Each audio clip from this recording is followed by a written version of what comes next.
Hi, I'm Olympic gymnast Shannon Miller, and we are here at TNT Gymnastics and Fitness in Jacksonville, Florida. And I am here with my friend Allie, and she is going to help us with the perfect lunge. So first of all, Allie, I'm going to have you get into a lunge so that I can kind of show some of the angles that we're going to be looking at.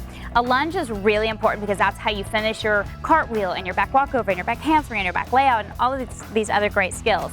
So we want to look at angles. There should be an absolute straight line between your wrist to your ankle, and it should go through your shoulder, through your hip and knee, all the way to the ankle. So this is absolutely perfect. You can tell she's nice and tight in her core.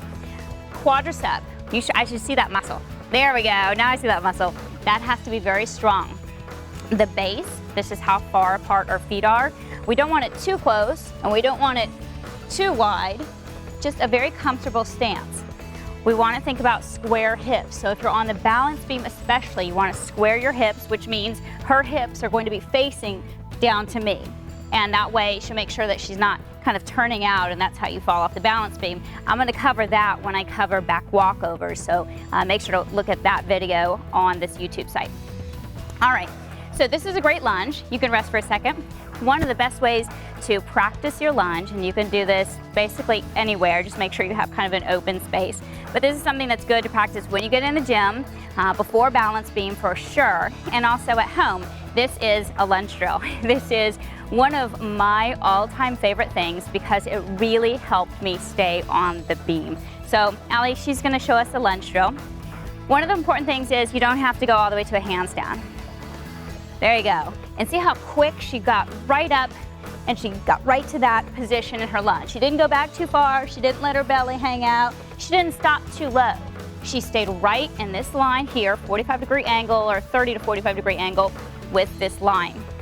Go ahead and do one more. And you'll notice she did not go all the way to a handstand, and that's what I asked of her. I said, don't go all the way to handstand because you really want to practice having that force come down, just like you're moving out of a skill and you're having to hit that lunge. You can rest for a second. One of the things you want to focus on is making sure that you do a lot of these. Numbers, repetition really count. So do 10 to 20 lunge drills when you get on the balance beam before you start your practice. Make sure you're doing them at home as well. The more you practice the proper lunge position, the better it's going to get.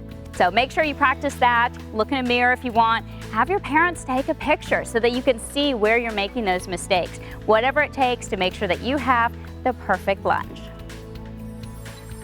Thanks so much for tuning in today, and for even more gymnastics how-to videos, make sure that you hit subscribe.